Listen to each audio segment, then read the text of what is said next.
This is the KoperCrabb Podcast. I am Cheney Crab. I am Naveen Copperweiss. If you would like to submit a question for the podcast, then you can email us at KoperCrabbPodcast@gmail.com, or you can call or text us at our new number, 615-314-5053. If you want to pick up ENTHEOS merch, we just put a bunch of new merch up in the store online. It's www.entheosstore.com. Here is the tour shirt, leftover tour shirt. We have very few of these, so go and grab one while you can.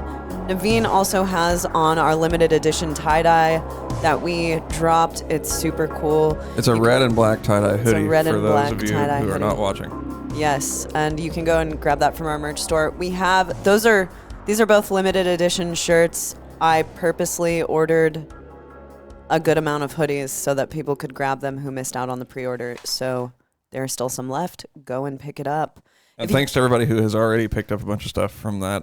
Yeah, seriously. Line. Thank you guys so much. It's crazy to me that there are people out there who want to wear our merch and who grab it when we announce merch drops and stuff like that, even when they buy it on tour. So thank you so much for supporting our band and what we do and grabbing our merch and putting me to work, because I send all of that stuff out myself. And right now our entire library room that we have in our house is full of packages. I think a lot of people might not know that Cheney actually physically ships the merch. Yeah, I do. And it's a lot of work. It is a lot of work. But it's work that I love doing, so it's fun to do for me. Mm-hmm. And so if you guys write notes or anything, I always see every note and I try to write back to every single one that we get. So yes, it is actually me. I see people posting that online, wondering if I'm actually the person who's sending the notes or if it's a merch company. And if you order from this store, it is literally me. I ship every order. I reply to every email. If you're, mad about something, I don't know. People aren't really usually mad about anything, but there's been a couple of complaint emails, huh, Cheney? Actually, they're never really complaint emails. So with this tie-dye, they ran a week late from our distributor, so I had to email some people about that. So, it's just stuff like that. But we handle it all. We're DIY till we die, baby. I wonder, we talk about that often, why are we like that? Yeah, I know. I was just going to say that might be a good thing to talk about. Why are we shipping our own merch rather than having a company do it? Well, we do have a night shift merch store. We have that. We also have an Empiricon merch store. So those are our... That's Europe, by the way. And that's European. So those are the two big distributors that we have shipping our merch. And Metal Blade, I believe, has an indie merch store for us.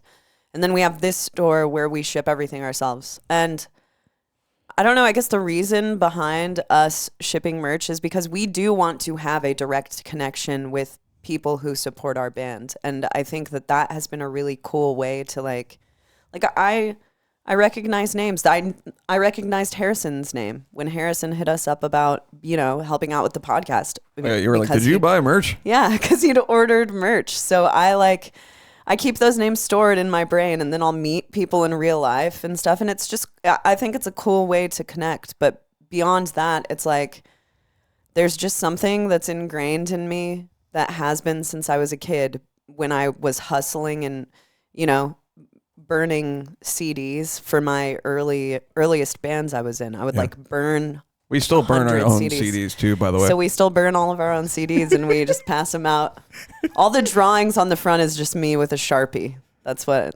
I remember being in smaller, unsigned bands or whatever. Yeah. And it was my dream to have a CD that was actually pressed. Same. And have a barcode. Same. I remember being there's a barcode on the back. Yeah. That's insane. What was cool to me was when it was in, those little sleeves that Primal, we printed Primal in. So I was always impressed when people had art on the front and back. And actual art and not just typed up stuff. Yeah, dude, it's got art underneath the tray. Remember the CD tray? Yes. It's got art under there, dude. Yes, that was so cool to me. I wanted it so badly, but I didn't get it until, I'd been in a I band was for a thinking few of some years. of the packaging from way back when they'd have the tray would be like a different color. Yeah. All right, that was actually pretty cool. I kind of wish we could bring that back. We can. It was like a solid. Want. I remember Earth Crisis had one, and it was green. The tray was green, and then it also had these like squares taken out of the like spine, I guess it's called. Like it looked really cool. Yeah, I can't really visualize what you're talking about. Yeah, we used to have it, but we don't have it anymore. Yeah. Unfortunately. I got rid of all my CDs. Kind of a regret. Not gonna lie. Yeah, so my mom still has all of my CDs. I think she might have given them to me. I don't know, but they're like in a CD. But you don't have the cases? I don't have the cases. I've got them in because back in the day when we had to like listen to CDs in our cars, we would just take like what were those called? A CD book. Yeah. So you'd go and buy these 6 CD books and you could have one that stored like 500 CDs. And what you'd do is you'd take the booklet and the disc you'd throw the fucking package right into the trash. Well, I wouldn't do that. I would with a lot of them. I still have some, but you'd throw the package into the trash and then you'd take your booklet and your CD and put them in your CD book. And then you could have all your friends like flip through it. And that's where you'd put some burned CDs to like really show off your illegally downloaded that was actually, elite musical taste. A huge thing on tour. Like really? I'm old enough to have been touring when there was no iPods. So it was like having a CD book. Listen like up, a big kids. Fat one, like a binder. And you'd be like, "Yo, let me see your CD book." And pass it up here. You all took them? You all took? Oh, that's cool. Yeah. That's really cool. Yeah. And then our vocalist Leah got an iPod. And that became the iPod. Like, hey, can someone pass me up the iPod? Yeah. And then, obviously from there. Well, I don't know if you remember this, but at the beginning of our band, there was still the iPod because our first tour was in 2015. I mean, Spotify was not as prevalent then as it is now. No. And Frank's iPod was the iPod, and Frank had some Frank's got really good music taste, and he got me into like a bunch of bands just through that, through going through his iPod, and that's what we would listen to on tour when we were driving. There is definitely something cool about having a fixed amount of music that you can listen to, which is still like, thousands of songs. It's still more than what you could have with a CD book. Right. I kind of got a little taste of that when I was rocking the flip phone for a while. So I had to download music and put it on there, and I had to be like intentional about what I wanted to listen to. Totally. Yeah. So that was pretty cool, actually. And what's another thing is when you're searching around for music online, you do find stuff that isn't on Spotify. Oh, totally. Like extra. I had like this Air discography, and it had a bunch of live stuff, some unreleased tracks, stuff like that. Yeah. So, well, I mean, even like if you're on SoundCloud, there's a ton of stuff on SoundCloud that does not exist on Spotify, especially for like EDM producers. Like, and I mean the entire like the spanning EDM genre, like anything from electronic. Yeah, the spanning electronic scene. There's a ton of shit on there. There are a bunch of mixes and stuff that you'll just never hear on Spotify. It's like that for Bandcamp for metal. Bandcamp for metal is awesome. My friend Jesse, he would just scroll like through Bandcamp and just find a ton of releases on Bandcamp that he could not find on Spotify. Yep. And just buy them all. Because there's a bunch of obscure underground shit on there that you just can't really find anywhere else. Yeah, when you were tracking the vocals for our new EP, I was sitting there and I would go on Twitter X or whatever and look for brutal death metal to listen to. Yeah. And a lot of it I'd be pointed to Bandcamp and it wouldn't be on Spotify. Oh, really? Because they probably don't want to pay the like $50 or whatever, however much it costs to get on Spotify. CD, baby. Yeah, I know. It does cost money to get on. Yeah. There's a bunch of music I have platforms. like on my SoundCloud that I'm not trying to pay the $50 to get it on Spotify. I can't remember. So posting your stuff on Bandcamp is free. All of that's free. Yeah, it's free, and then it costs money if you want to download it. Mm-hmm. but people sell stuff too on there. They'll have their merch store integrated. And then I think you can have an option where the person's, whatever their IP address, or I don't know how they do this, but you can only listen to it like 5 times. Yeah. Then they're like, hey, you got to support. Yeah. Okay. You know, the other aspect, if you're looking at it from like a distributing your music point of view, it's a really good idea to put it on Bandcamp if you only have it on Spotify, because here is something that I do not feel enough people are talking about. And this is another reason why we run our own merch store. Yeah. We're going to get back to that, by the way. Yeah. So this is getting emails. Emails are one of the most important things that you can have as an artist. The email directly to your fans. So we have compiled a list through Bandcamp, through selling merch, and through just people signing up through our website of emails. That's totally like, it's got so much value to it because we can just directly reach our fans and shoot them an email. And I see it happen. You know, we don't send a ton of emails, but if we ever do a merch drop or a tour drop, I guess, tour announcement, then I'll send an email for it. And I can directly see through, I use MailChimp to do it. So I can directly see how many people have opened those emails. And I will tell you that it does work it's a great way to have direct access to people who will listen, who already have an interest in listening to your music. And when you sell stuff through like a merch distributor, then they're getting those emails. Yep. So any sort of newsletter they want to send out or whatever, they've got access to those emails of people who have bought your merch rather than those emails going directly to you. So it's truly, truly an invaluable thing to have. And I think it helps that we don't abuse the email list. I think if you got an email from us, you'd probably be more likely to open it because you're not getting it every week or every day. There are some places that will send me an email every single day, and eventually I just end up muting that stuff. Whereas if they sent me one every couple weeks, I would want to check it out. Let's see what's going on with this merch company or whatever. Because when I buy merch online, I get the emails. Yeah. And I don't want to unsubscribe. I kind of like getting them.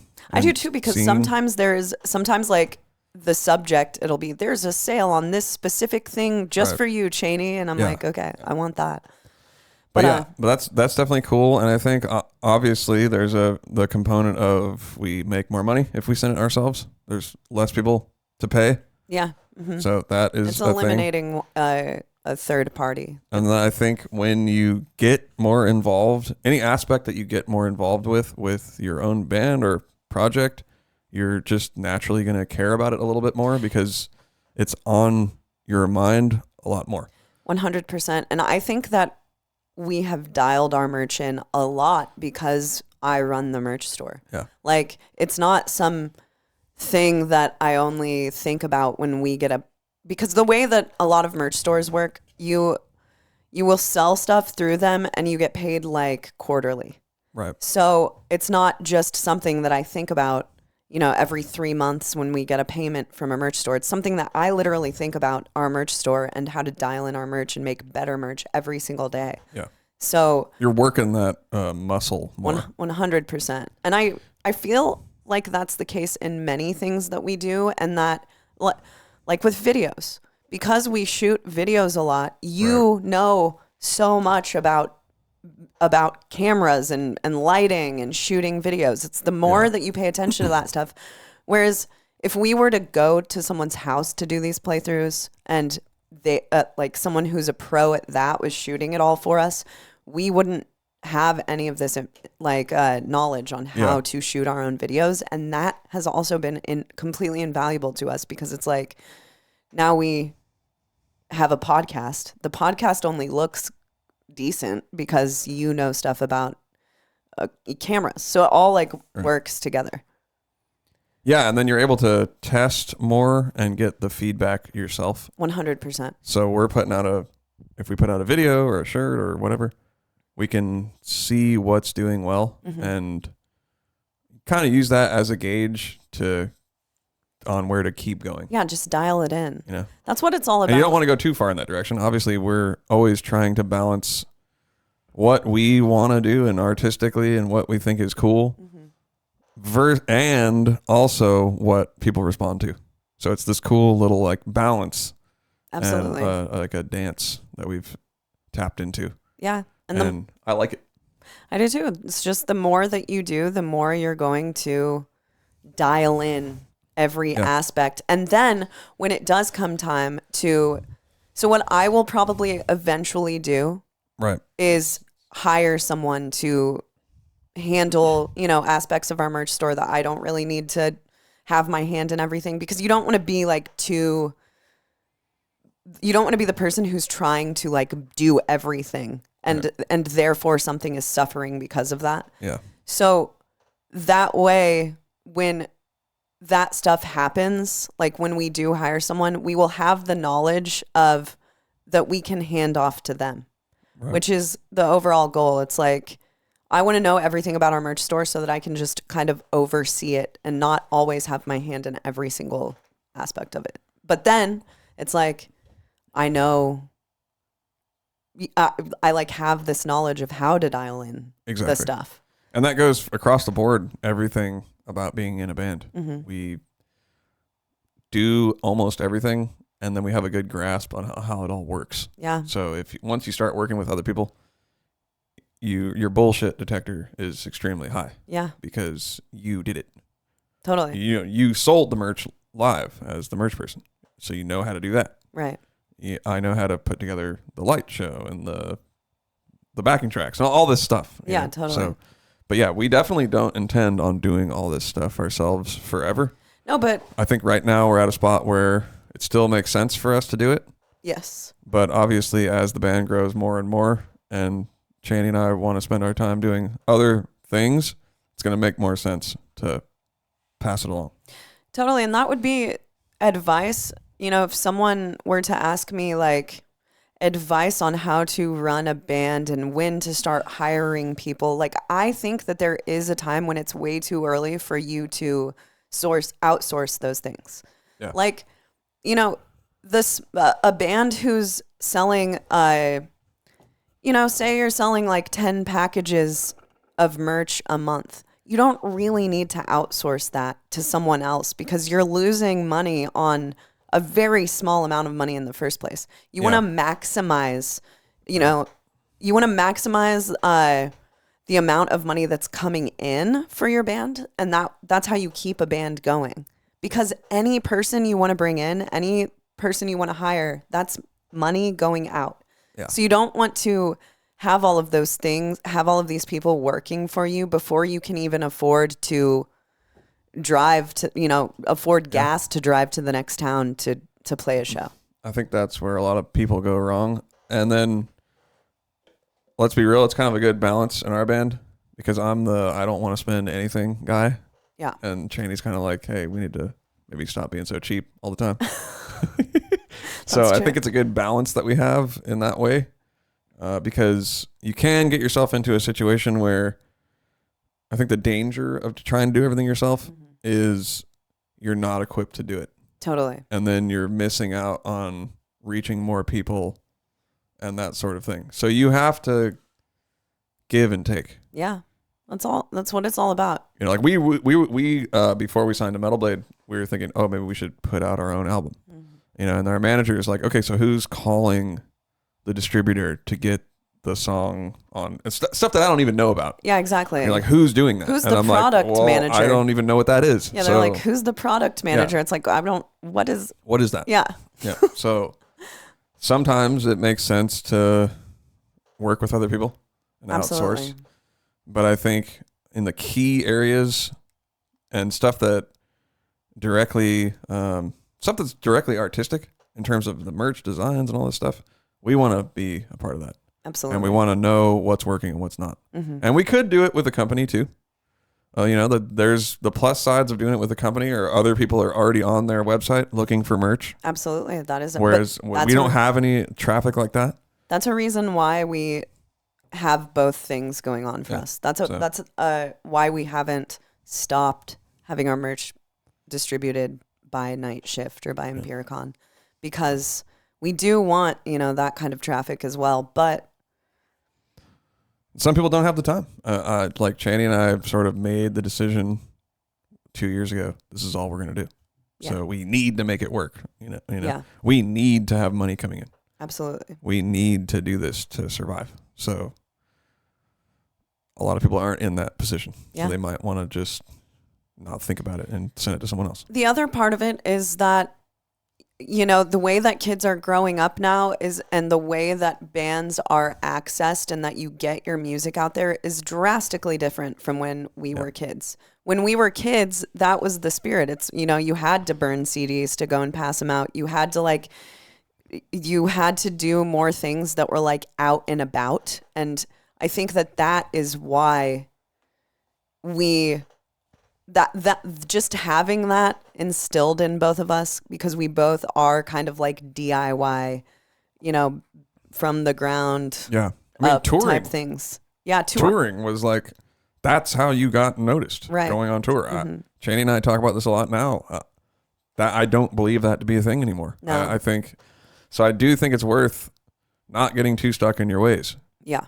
We go on tour, obviously, but we don't really have the expectation that a tour is going to make us really big. Absolutely it's kind not. We're constantly trying to build the band from home, really. Yeah. And then when you go on tour, that's kind of just like a cool payoff. Yeah. And believe me, I understand how cool it is to get like really big tours and really sick tours. Yeah. But we've done tours with the Black Dahlia Murder, the Dillinger Escape Plan, like huge bands. We've done huge Whitechapel. We've done tours with huge bands, but not one of those tours is the like, all right, we're huge now because we're on this tour. Yeah. That is not how it works. There are so many bands who do tours and then they're not even a band a year or two We were talking later. about that today when we went to breakfast. Mm-hmm. We're just looking back on, I kind of consider us to still be like a new band. Definitely. And we were just looking on the tours that we've done and the bands we've played with. I mean, a huge portion of them are either broken up or not really active anymore. Totally, yeah.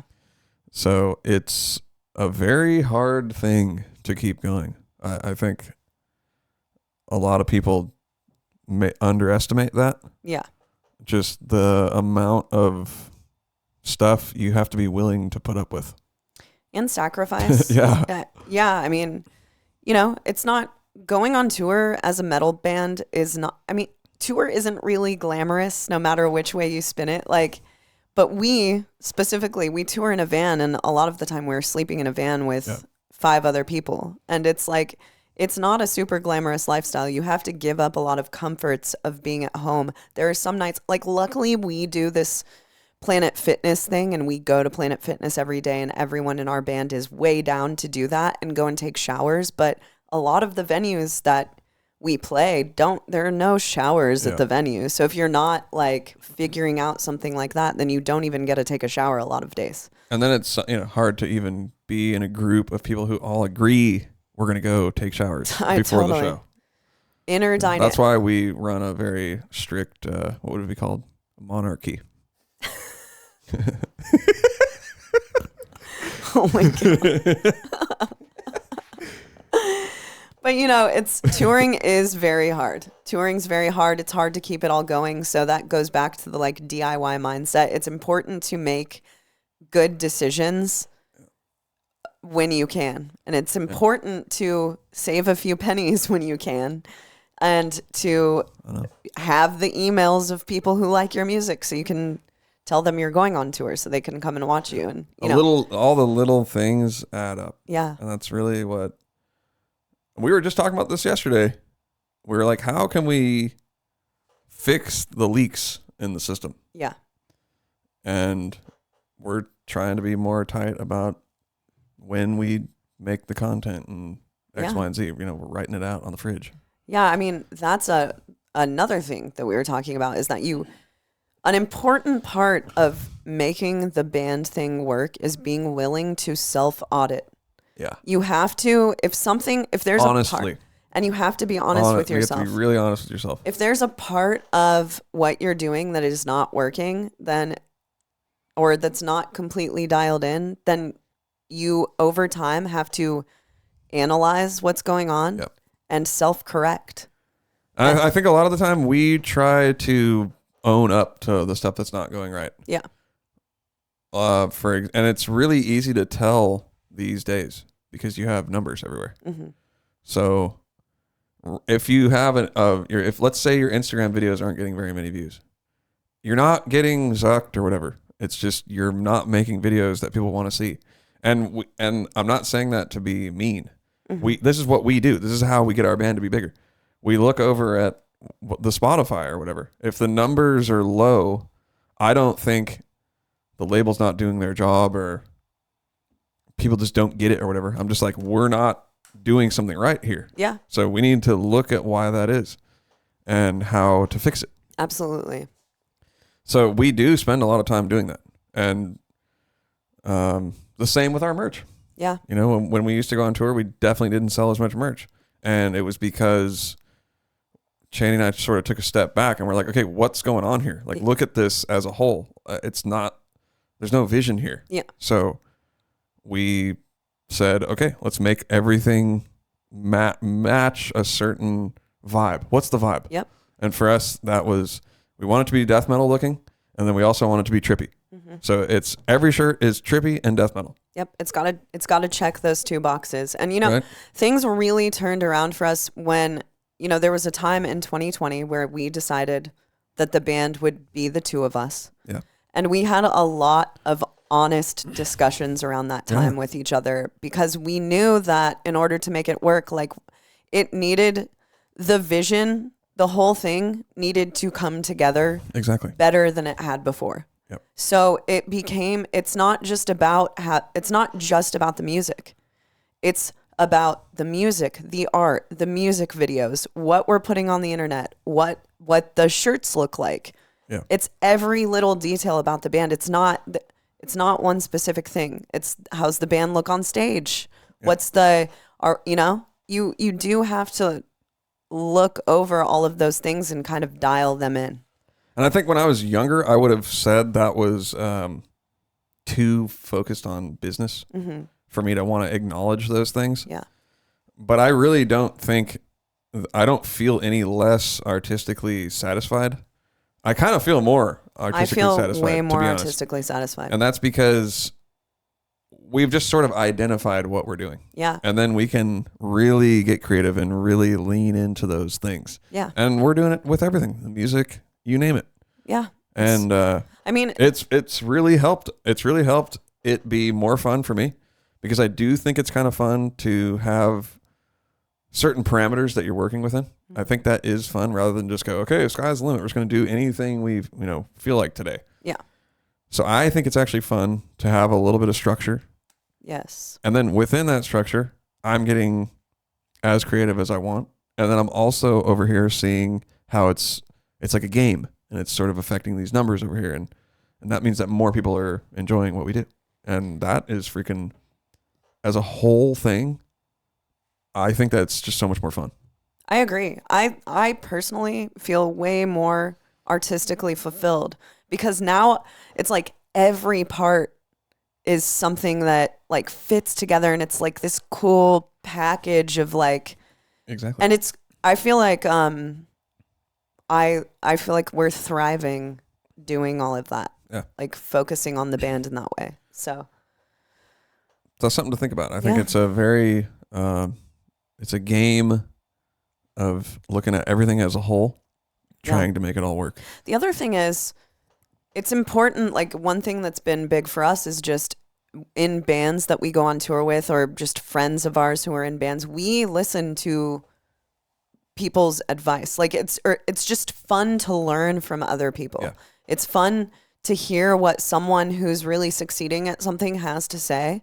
And when you start to kind of follow their advice a little bit, you see it work for you too. Like exactly. It's important to listen to people who know what they're talking about. And just, every band that we go on tour with, like a headlining band, say Whitechapel, we'll watch Whitechapel's set and we're learning and we learn from them. And you just look at all the cool shit that they're doing and you're like, all right, how can I bring this into my own thing?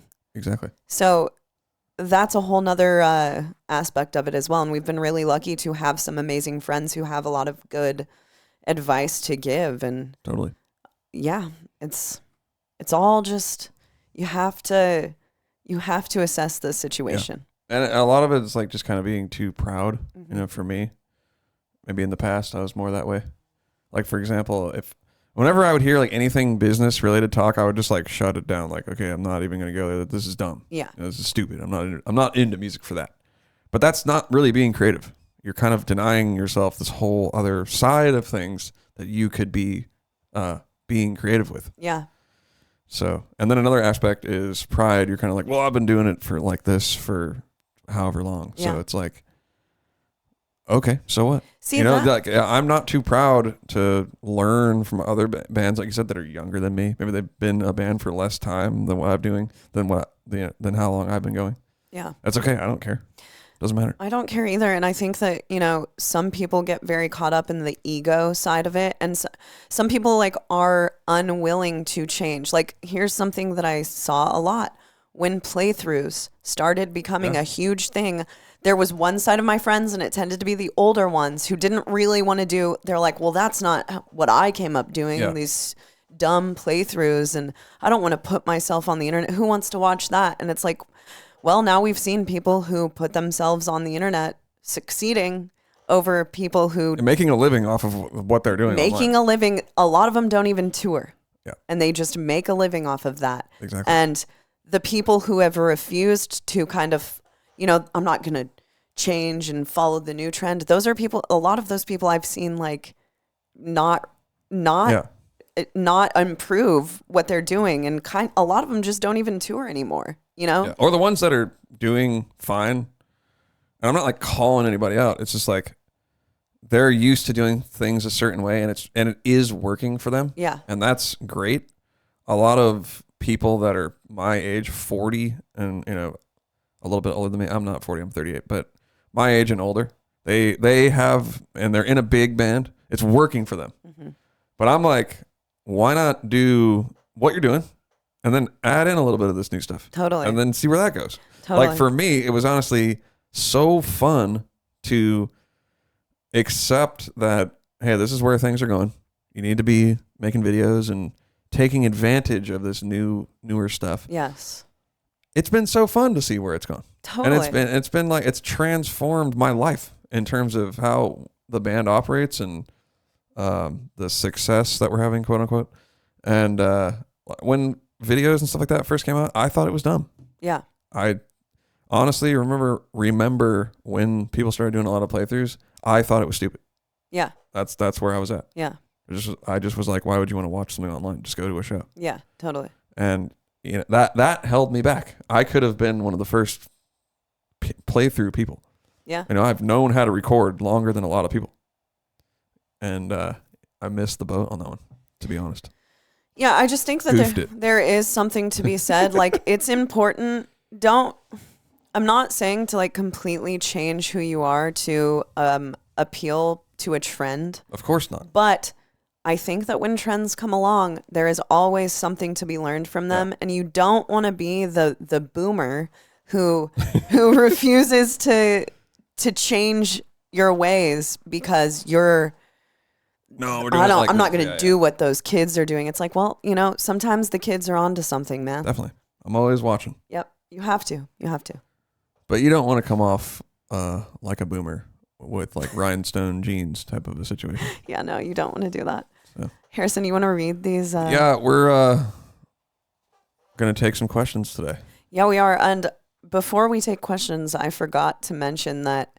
So next week, we're going to California for a week, which is awesome because we get to see Earth Crisis on Friday. Yeah, we also have not taken a trip to California since we moved out here. We have not. And we're coming up on 2 years. Yes. So. And I think we're talking about it. I think we're both pretty excited to go back, and we're going to Santa Cruz and going to the Bay and see the fam and see some friends. And so we're going to be gone until next Tuesday. So we'll probably shoot the podcast on Wednesday afternoon and post it sometime that evening.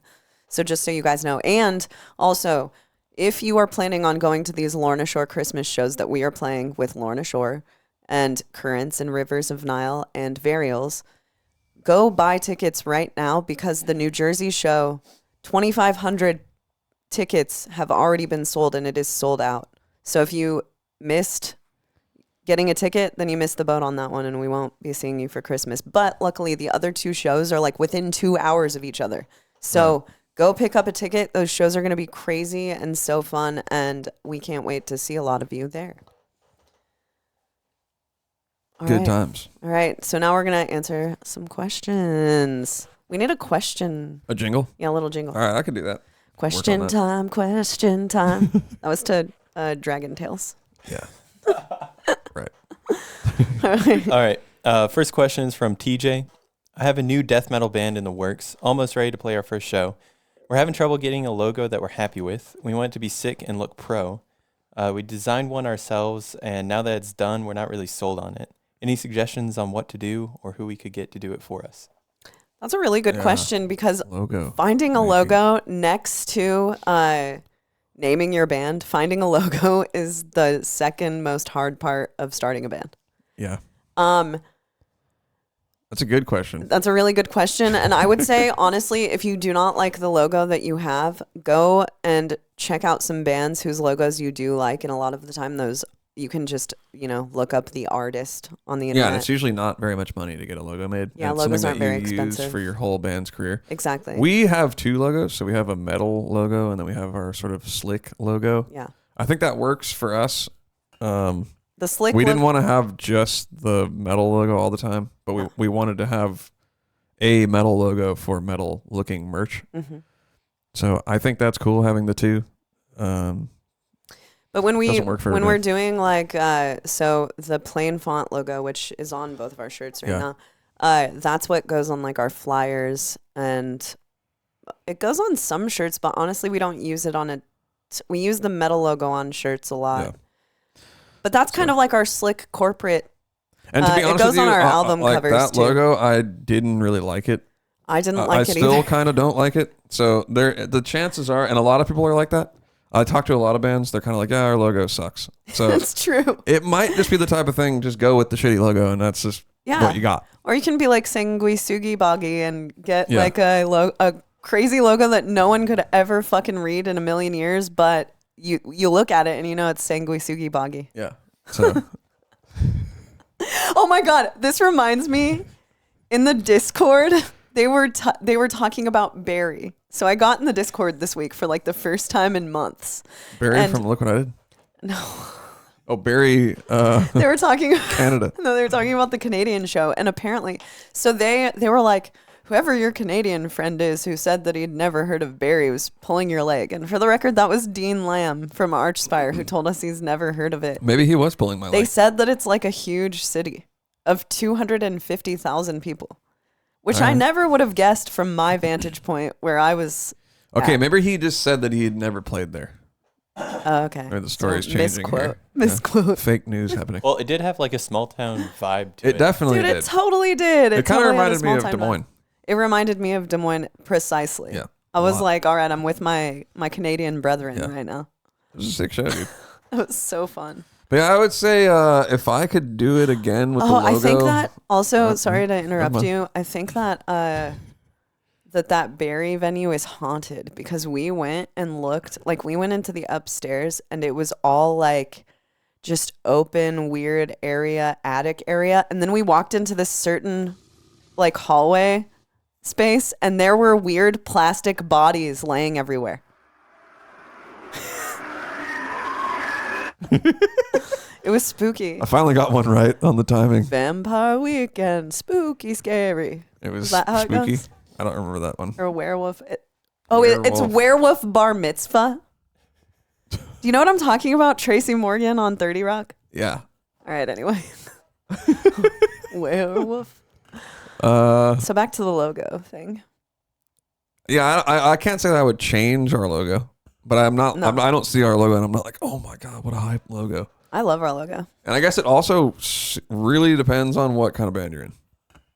That's it too. Yeah, what kind of band are you in? Because you want your logo to be like. If you're like guttural brutal, then I'm trying to see a guttural brutal. Yeah, it better say. Logo. It better just say blob, ink blob. Yeah, it better be. Exactly. And if if you're in a gent metalcore band, then you want like a logo that everyone can read. Another thing I would do is go on Twitter or Instagram and type in brutal metal logo hashtag and start following or look at pages. I see those all the time. Yeah. Or if on you're in Fiverr. a tech death band, then you want your logo to look a little more like it's they made it in space. The KoperCrabb logo we got off of Fiverr. Yeah, we did. I think it was $20. So you can go to Fiverr. We paid a little more than a $5 for it. We paid a 20er. I think it was $20. Yep. A twomp. And actually, the person made all this, and then who made this part? You? He did that. Oh, cool. He did the whole thing. He did this little crab too. Yep. And I remember we needed it. We were like, we need it in like 5 minutes because we're posting the podcast right now. Typical Cheney and Naveen shit. Yeah. See, that is one thing this week. We're like, how can we be a little less like Cheney and Naveen? Because we'll wake up and be like, we need to post a video now. Yeah, and it's like, but it's not shot yet. Yeah, I know. And then we're like scrambling and freaking out. So we have a calendar on our fridge, a magnetic calendar. Which is Cheney's already trying to I'm trying to change. butt out of one of the items on there. Well, but you got something done early. Right. You guys, well, I guess that by the time this comes out, you will will have already posted this thing we're talking about, which is that you have like a little JFAT clip that you're going to post on your Instagram. Yeah. Trying to learn one of those songs. Yeah. Which you guys should check out. We haven't even talked about the new Job for a Cowboy songs have we not that have come out. About that? And they announced the album as well, which we've known about for... Yeah, I didn't know if I was allowed to announce it or not. Yeah. But I know that a couple years ago, they did say that we have an album and Naveen's playing on it. Yeah. So, but yeah, it sounds great. It sounds really good. Sounds really cool. Sounds and really good. So gonna try to do a couple playthroughs for that. Hell yeah, you should. Or I'm going to do it. I don't know why I'm saying I'm going to try. So the people are asking, are you playing with Job for a Cowboy live? The people want to know. I have not done it yet, but who knows what the future will hold. Maybe I'll do it. Yeah. I think that would be cool. Yeah, it might be cool. Maybe I'll do it.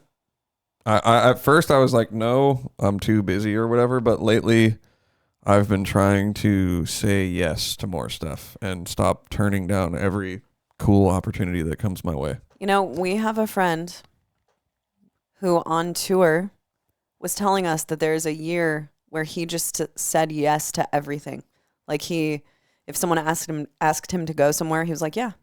And that sounded like a good idea to me. I don't think I'm going to say yes to everything, but I will say yes to more things. I want to do that too, because I feel like I sort of have the tendency to get very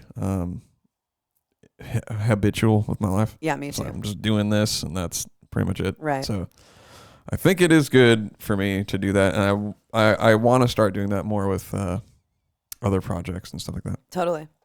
Instead of just being like, gotta do this one thing. That's it. Yep. So no, I also want to do the same thing. I'm pretty sure I'm going to start working on a project that's a lot different than what we do with another person. And it's like, why not? Why not? Why not just do all the shit you want to do in your life? If it's not taken away from our main thing, yes, which I don't think anything that we would do ever would, then why not? Yeah, why not? Let's do it. Yeah. All right, do you have another question over there? That's the answer to the logo question. There you go. And you know what? Make sure to get a logo that looks good with some fucking drips on it. I actually I've made a few logos.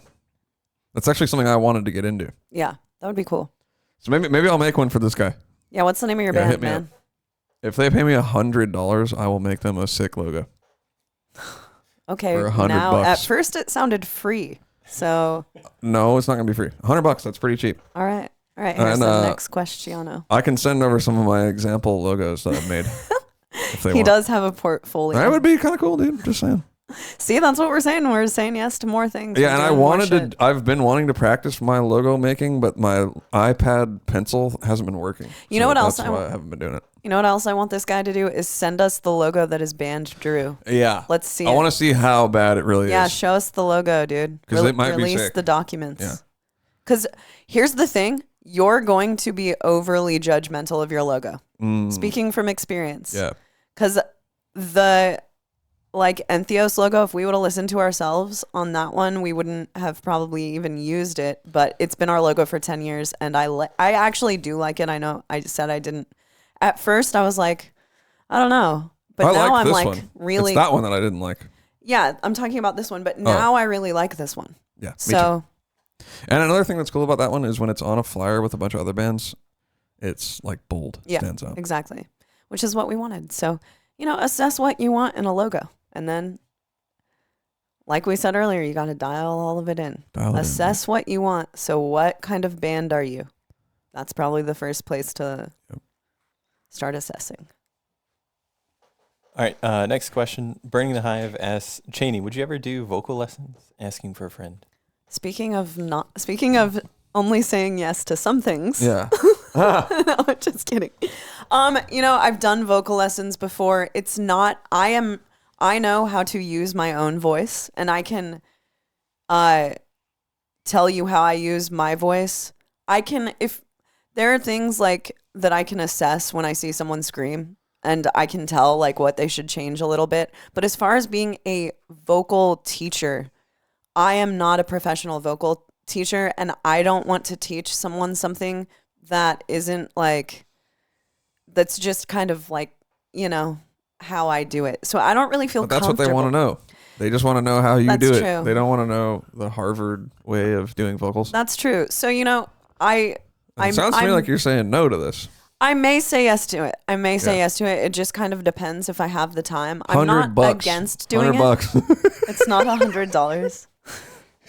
I'm not against doing it, but I would generally point people to someone who's like, Melissa Cross is doing a really great job of releasing a bunch of like cool vocal stuff with vocalists. Yeah. And of course she's been like the pro at it for years and years. So I think it's important to maybe speak with someone, if you're really serious about getting into vocals, who knows a lot about like vocal cords and diaphragms and the inner workings of a body. Yeah, that's true. Because I am not, like, my expertise is not that I've studied how my body works.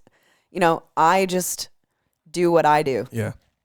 I feel the same way. The way that I learned is not super scholarly. So it's harder for me to teach people how to do stuff that I do. Yeah. So I think that kind of holds me back in a way with the teaching part. Mm-hmm. But I do understand that people might just want to learn what I do.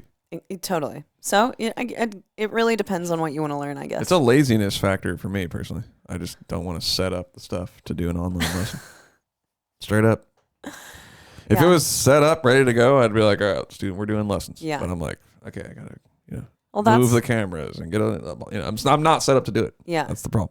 Another thing is, like, a lot of the time I just don't have the time to do it. Yeah. That's just, it really does come down to that a lot of the time. So maybe it depends on it. But one thing I am always willing to do is if you want to send me like a video of yourself just doing some vocals, I can, look at it for a quick minute and kind of, give you a few things to improve on for sure. And for $100. For $100. I will do that. So you're going to give people vocal coaching for free.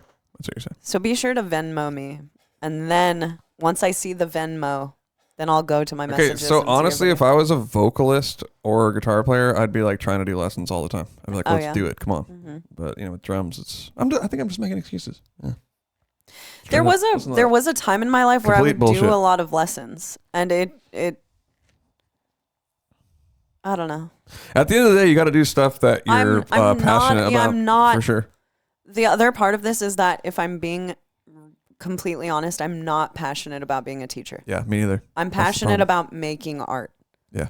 And teaching is like, that's not really, it's not my expertise. It's not my area of expertise. I'm actually, this sounds weird, but I'm way into teaching when it's not a formal situation and they're paying me. That too, because then there's an expectation to it. Yeah. Like last night we were hanging out with our friend and he's a drummer and he has an E-kit. And I kind of unsolicited just started giving him a lesson. I don't know if he wanted me to or not, but I was like, dude, you should try this.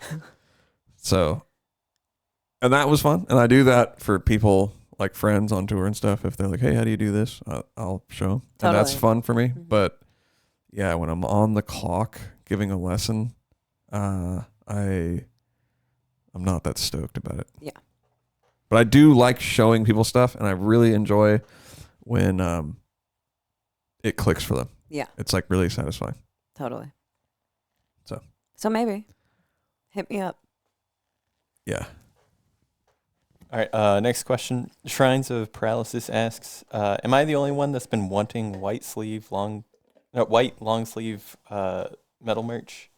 Love the designs, but would love a white shirt option.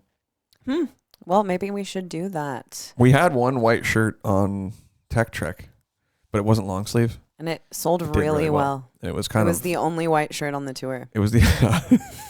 and it was kind of hailed as a special item. Yes. Amongst the touring. Yes. I actually party. saw someone post a video of themselves in that shirt yesterday. Maybe it was Ben. Maybe we should do a long sleeve of that. It would basically Yeah. be... It would basically be this, what I'm wearing, the hoodie. Yeah. Red and black tie-dye available now. But a long sleeve. But a long That'd sleeve. be super sick. And black. Logo. Also, I have a Psychroptic shirt that's a white long sleeve. So yeah, I also just got the Martyr AD one. From Preserving. I'm super jealous of that. For the record, Naveen does not listen to Martyr AD. Shout out I Preserving. do. It's funny that you say do. that because I probably listened to them when you were like running around in a diaper. That's your new favorite thing to say. Yeah. I was touring in a van when that person was in a diaper, running around in a diaper. Or not born. Old Sometimes guy. people weren't even born when I was touring. Oh my God. Yeah. Yeah, you probably were listening I to mean, Martyr dude. AD when I was running around in a diaper, I guess. Let's actually think about it. So They weren't I even a definitely- band when I was running around in a diaper. So I've been listening to them since 2001. Also, I came out in a business suit. I never wore a diaper. Yeah, I get that. A pantsuit, whatever. A Hillary Clinton-esque pantsuit. So 2001, how old were you then? I'm not, a lady never reveals her age. Definitely hadn't been going to shows. Harrison, how old were you in 2001? 5.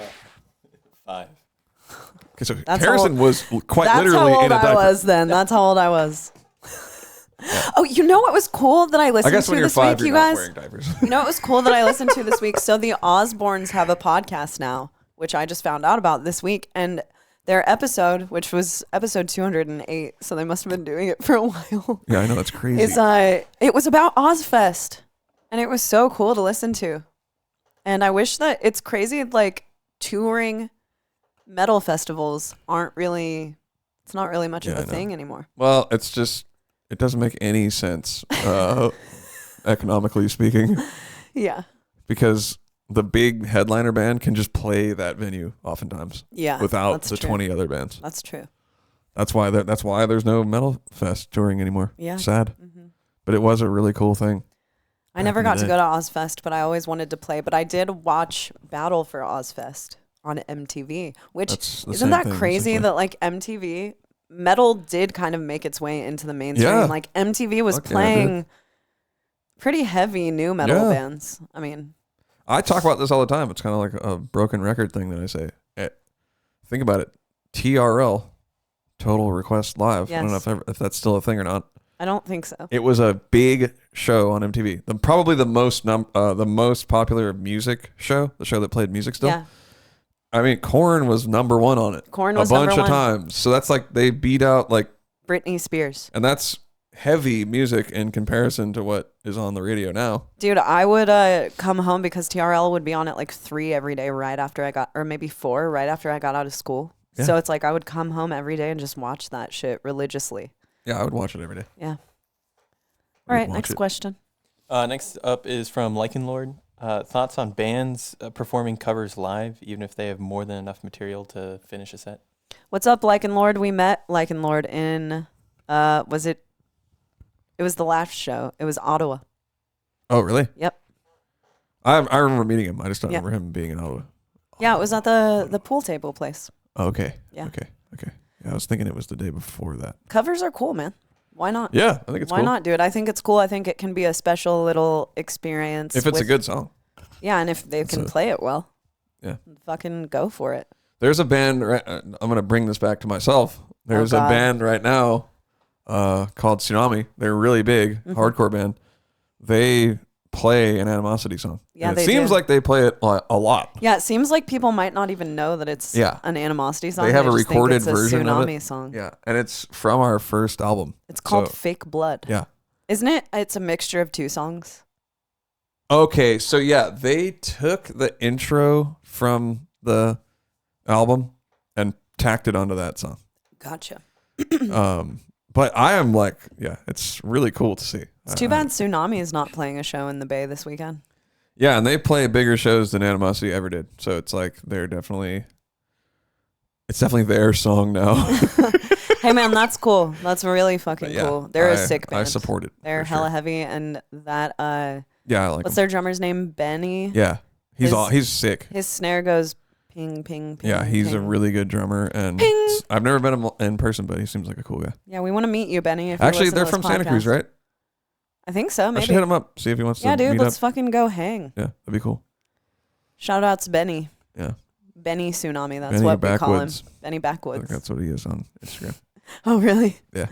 Oh, like the cigars. Does Benny like to smoke weed?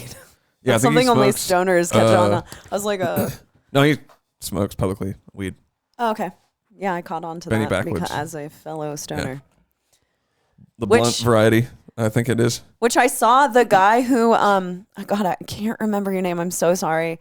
But we met you in Toronto, and you brought us some J's. He commented on the video from last week. So thank you so much for doing that, man. He might not want to be associated with hanging out. best. Oh, I guess it's legal there, so it doesn't even matter. Yeah, Yeah, and I he know. threw it up in the Discord. Oh. Like, hey, yeah. Yeah, well, he posted on YouTube. Okay. He posted on YouTube as well. So Yeah. he's letting everyone know. So thank you, man. You're the best, and Bring in the J's. keep it coming. People ask me if I want to smoke, and I'm just like, no. Well, sometimes I feel kind of bad because it's not like I don't want to smoke with them. I just don't smoke weed. Well, so. I don't know if you knew this, but Dave Davidson, every night when he announced our band name, he's like, I like to call them High ENTHEOS because they love weed. And it's like, I know. I'm the only person who loves weed in the band. Well, Rob. But Rob wasn't there. That's true. I'm the And only person. Shannon Yeah, so part me of and the Rob are touring out party. here. Yeah, Shannon does our merch. So it's So I me guess and Shannon Dog. Harrison's on the no weed, right? Yeah. Harrison does not So smoke half weed. the crew weed, half no weed. Half boring, half super cool, basically. True. True. Just Although I saying. would say sometimes weed can make people sort of boring. Can demotivate people. Oh. I've noticed this. Like That's true. sometimes when I was more trying to go party, Mhm. let's fucking go out. People who are really stoned don't usually want to go out party. Oh. I've noticed it. Not you. Just, I mean, you're in there sometimes, but I feel like honestly, and I think that you could attest to this. Weed, I don't really change. Like it's not. yeah. I'm the same person whether I smoke or not. Yeah, but I'm sometimes just when people are like, I'm a little you know, more chilled out on weed. You know, it makes you more want to stay put. And for me too, when I was in my smoking days. And I don't have anything Way like, back in I must 2000. clarify the reason why I don't smoke is I'm not like Why? morally opposed to it or anything. I just actually don't like being stoned. Yeah. So I sometimes wish that I did like it. Yes, that's the Californian in you. Yeah, because sometimes we get weed and I'll smell it and it smells really good and I'm like, damn, Weed that's does fucking-" smell And I really like the good. act of smoking. Weed Yeah. is actually really fun, like hanging out. And I'm the kind of stoner that Token whenever I smell a skunk in the distance, I'm like, oh my God, that smells so fire. yeah, I mean, even I think that. I'm like, whoa, it smells like weed. out here. Damn, that's fucking fire. Jesus. Actually, our friend who lives down the street was just talking about he smelled that and he was like, "Is my neighbor like token up?" Yeah. And his little dog got sprayed in the face by a skunk. That's what it was. His dog's name is Mr. Finley. Yeah. All right. Is there another question? Yeah, there's one last one. All right. It's from We're All Wrong. Wait, what was the question? Yeah, I don't even know. Playing a cover. Oh, yeah. We're Yeah, cool we're with it. hella down for that. Maybe we'll do it one day. But chances are that if we did it, it wouldn't be another metal band's song. Really? Oh, maybe not. I don't fucking know. Why can't it be like Dying Fetus or something? Cannibal. Well, we do that. We do Yeah. that. Damn, I should do another Fetus cover, man. Yeah. Naveen, let's team up on a cover. All right, throw it on the schedule. All right. Yeah, I'm going to put it on the calendar and trick you. Okay, next question. All right, last question is from We're All Wrong. How much cheaper is it to live in Tennessee than California? Half the cost. Yeah, I would say. Roughly half. If It's if roughly. all things in, it's about that much. How much is our gas right now? $2.86. And I mean, in California, I'm sure it's like $6 a gallon. But we must preface that with we don't live in Nashville proper. No, we live don't. in the county next to Nashville. We live in the burbs, baby. So Sumner County is going to be cheaper than Davidson County. All right, now we're giving away counties. It's a big county. I'm just kidding. So I would say, depending on where you live in California and depending on your current situation, it could be even less than half, because some people could be tied up in crazy mortgages. Yeah, right. In California, and here it's going to be like, that's straight away, that's going to be at least 50% less. But I will say, if you decide to get an apartment like in the heart of Nashville, it can be pretty damn close to California prices. Yeah, you can spend. It's pretty expensive. One of the things that Chaney and I really love about being here is Nashville actually has everything that I liked about California. Yes. But then we live in a quieter suburb that has all the stuff I don't like about California. Yes, because let's not forget that, yes, we are way about Nashville. We love it here. It does cost a lot less, but Nashville is essentially like the Hollywood of the South. Yeah. And more really cool friends are moving here. It's very LA adjacent. And like there are super famous people who live here, and there are super rich people who live here, and it's a really desirable area to live because, you know, winters are pretty short. It's very mild most of the year, except for the summer when it's super hot. So it's a desirable place to live, and a lot of rich people are here to help drive up the prices of certain areas. So it all depends, like the area you look. If you're moving to Brentwood, you're going to pay, that's where a lot of like country stars live. You're going to pay a lot more than you pay where we live. So it just depends, you know. More often than not, it's going to cost a lot less, though, if you look in the right areas. Yeah, I would say roughly half on average, depending on where you are. Well, there you go. I mean, I'm going to throw another couple things about Nashville. It's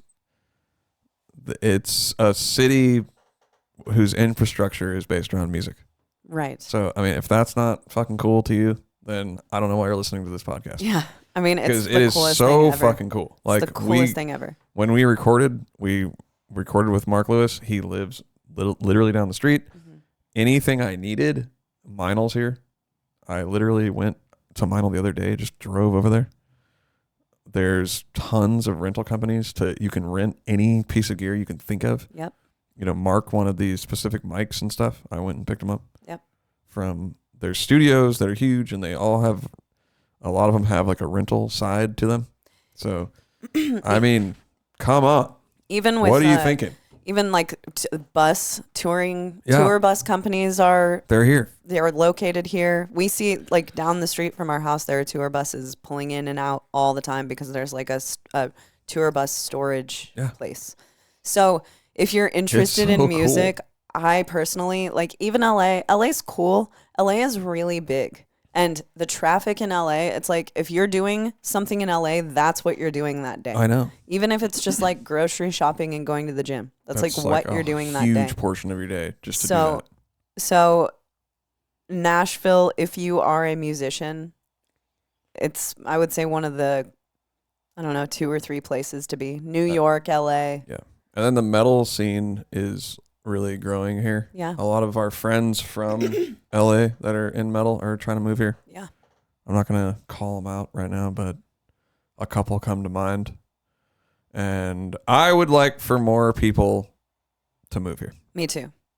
There are a ton of people who live here, man. It's like, I'm not going to put anyone on blast, but a ton of like well-known musicians who are in bands, a bunch of different bands spanning metal bands, by the way. Metal bands. Not talking about country. Spanning from, but even it's like, you know, metalcore, death metal, tech death, they're hardcore. Yeah. There's a huge fucking metal scene here, and it's like every time we go to a show, we see a bunch of there is a huge community. They're like, oh, so-and-so from, you know, this huge band actually just moved here. Yeah. You're like, what? That's crazy. Yeah. And the cool thing is that I feel like the metal community in Nashville is just small. Like, we got here just in time, that like what we were talking about last week. It's a place to build a community around your band. Yeah. Like, it can happen. And a bunch of us, you know, In Fury lives here. A bunch of those, we're homies with a bunch of those people. It's like the death metal scene. Yeah, the community is only growing. So it's a place to be, man. It's a hot spot, and it's getting hotter. Yeah. And I'm so glad that we moved here. Me too. I think about it all the time. Yep. So yeah. So yep, props. Come out to Nashville. Come visit. Come to Nashville, man. Hope you all have a great week. maybe we'll cross paths with some of you at the Earth Crisis show at Gilman. We'll see you guys next week. Yep. Peace. Much love, y'all. Have a good one.